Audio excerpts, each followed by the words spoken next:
This channel does not promote any violent, harmful, or illegal activities. All content provided by this channel is meant for an educational purpose only. বন্ধুরা, all in one YouTube চ্যানেলে তোমাদের সকলকে স্বাগত। তো বন্ধুরা, আজকে আমাদের কলকাতায় গতকালকে একটি হাড় হিম করা ঘটনা ঘটে গেছে।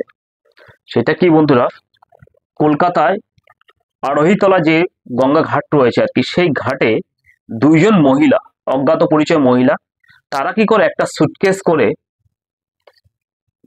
মানে একটা বডিকে তিনটে টুকরো করা হয়েছে এবং মাথাটা নেই, মানে হাড় হিম করা, মানে শুনেও গায়ে কাটা দিচ্ছে এরকম পরিস্থিতি। মহিলা দুইজন, তারা কি করছিল, গঙ্গায় ওই বডিটাকে, মানে আড়হিতলার যে ঘাট আছে তার পাশে ডাস্টবিন ফাস্টবিন ফেলে এক জায়গায়, সেই জায়গায় কি করছিল, ওই সুটকেসটাকে ফেলতে যাচ্ছে। তখনই কি করছিল, দুই তিনজন যুবক ওই ঘাটে বসে ছিল আর কি, বা ইয়ে করছিল, তারা তাদের সন্দেহ হয় যে একটা সুটকেস কেন ফেলবে আর কি। তাদের সন্দেহ হওয়ার পরে তখন তারা যখন চেস করে ওই দুই মহিলাকে, তখন তারা কি করছিল, ব্যাগটা ফেলে পালাতে ছিল আর কি। তখন তারা ধরে ফেলে, দেখে ব্যাগের মধ্যে দিয়ে রক্তাক্ত অবস্থায় একটা মহিলার লাশ বডি রয়েছে এবং তিনটে টুকরো করা আছে, মাথাটা নেই। বন্ধুরা, মানে সোশ্যাল, মানে আমাদের সমাজ যে কতটা মোরাল ডিগ্রেডেশন, নৈতিক যে অবক্ষয় হচ্ছে এবং যে কলিযুগ শেষের পথে আর কি বন্ধুরা, সেটা আমাদেরকে কিন্তু দেখিয়ে দিচ্ছে। তো এবার দেখো, এই মহিলা কারা এবং কি তাদের মোটিভটা কি, এবং যে মহিলাকে হত্যা করা হয়েছে সে বা কি, সেটা হচ্ছে, সেটা নিয়ে একটু আলোচনা করি বন্ধুরা। এবং আমার মোবাইল স্ক্রিনে দেখতে পাচ্ছ তাদের ছবিটা, তারা এই যে দুইজন, এটা দুজন মা মেয়ে আর কি, হ্যাঁ। এবং যাকে হত্যা করা হয়েছে তার পিসি শাশুড়িকে হত্যা করা হয়েছে।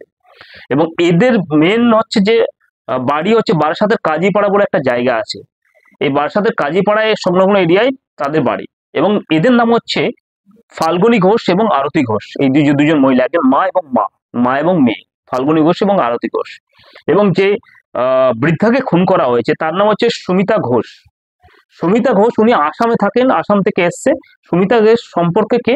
সুমিতা ঘোষ হচ্ছে সম্পর্কে তার হচ্ছে পিসি শাশুড়ি আর কি, তার হ্যাঁ পিসি শাশুড়ি আর কি। এই পিসি শাশুড়িকে আর কি এরা মা মেয়ে মিলে হত্যা করেছে। হত্যা করে আর কি এই বডি লোপাট করার জন্য, প্রমাণ লোপাট করা, এভিডেন্সটাকে গায়েব করার জন্য এই কি করেছে, বিভিন্ন জায়গায় ঘুরেছে এই সুটকেসটা নিয়ে।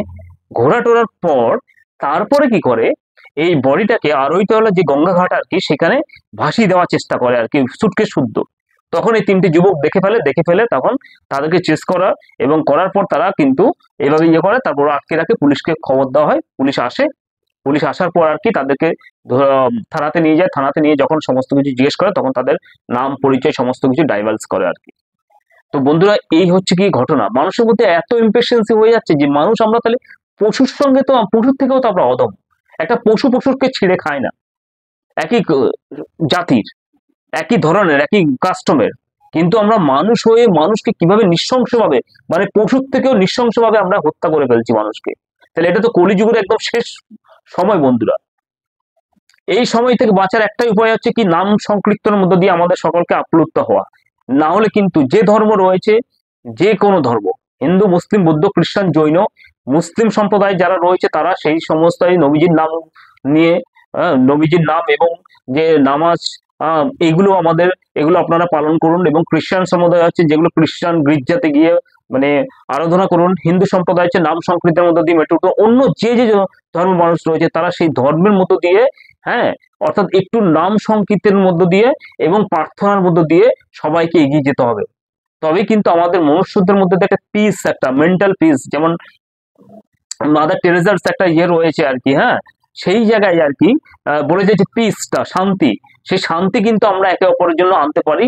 এই শান্তির মধ্য দিয়ে কিন্তু বিশ্ব ব্রহ্মাণ্ড পার হওয়া যায় বন্ধুরা। না হলে কিন্তু এই ধরনের যে একটা নারকীয় ঘটনা বন্ধুরা ঘটছে, মানে ভাবা যায় না বন্ধুরা।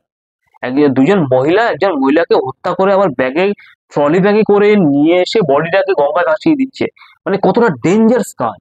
আর এখন বন্ধুরা দেখছি রিসেন্টলি 2-4-5 বছরের মধ্যে দিয়ে মার্ডার এত পরিমাণে হচ্ছে, প্রত্যেকটা দিন মনে হয় 4-5টা-6টা করে মার্ডার হচ্ছে। এবং সেই মার্ডার বিভৎস, কোনোটা মুন্ড উড়িয়ে দিচ্ছে, কোনোটা মাথা ত্রিকোণ প্রেমের সম্পর্ক, মানে মানুষ একদম বিভৎস জায়গায় চলে গেছে বন্ধুরা। মানে মানুষের মধ্যে নেই, সোসাইটি পুরো একদম থাকবে না এরকম পরিস্থিতি। কোনো সরকার, কোনো পুলিশ প্রশাসন কেউ কিচ্ছু করতে পারবে না। হয়তো একটা অনেকে দোষ দিচ্ছে যে আমাদের মানে সিটিং যে গভর্নমেন্টকে। এবার আমি একটা কথা তাদের উদ্দেশ্য বলবো, যে আপনারা সিটিং গভর্নমেন্টকে জোর দিচ্ছেন, আজকে যে ওই মহিলাটাকে কেউ কেউ বলে দিচ্ছে যে পুলিশ প্রশাসন থেকে শুরু করে কেউ যে তোমরা এই কাজ করেছো বা এই সমস্ত কিছু কেউ তো বলে দেয়নি না। আর পুলিশ প্রশাসন তো জানেও না, পুলিশ প্রশাসন জেনেছে কখন, পরে ইনসিডেন্টটা ঘটে গেছে, তারপরে যখন এগুলো ঘটে গেছে বাড়ির মধ্যে কে কি করছে না করছে কেউ, কোনো পুলিশ প্রশাসন কেন, কারোর যদি একদম সব জায়গায় বড় বড় যন্ত্র বসিয়ে দেয় তাও মানে সম্ভব না ডিটেক্ট করা। এবং চিফ মিনিস্টার কি করবে এখানে, আইন শৃঙ্খলা কন্ট্রোল করার চেষ্টা করছে, কিন্তু এত পরিমাণে মানুষ মানে ক্রিমিনাল মাইন্ডেড হয়ে গেছে যে এখানে কোনো প্রশাসন, কোনো সরকার, যে সরকারি পরিবর্তন হোক বা ইয়ে হোক, কেউ কিচ্ছু করতে পারে না। শুধুমাত্র এখন আমাদের মাইন্ডসেটটা পরিবর্তন করতে হবে, মানুষের মানসিকতা পরিবর্তন করতে হবে, তবেই কিন্তু মানুষ, এই সোসাইটি কিন্তু শুধরাবে, নাহলে কিন্তু সোসাইটি শুধরাবে না বন্ধুরা। প্রত্যেকটা মানুষের মধ্যে একটা ইম্পেশেন্সি দেখা দিয়েছে, যে মানুষ মানুষকে যেভাবে হত্যা করতে পারে কল্পনার বাইরে, কল্পনাতীত বন্ধুরা।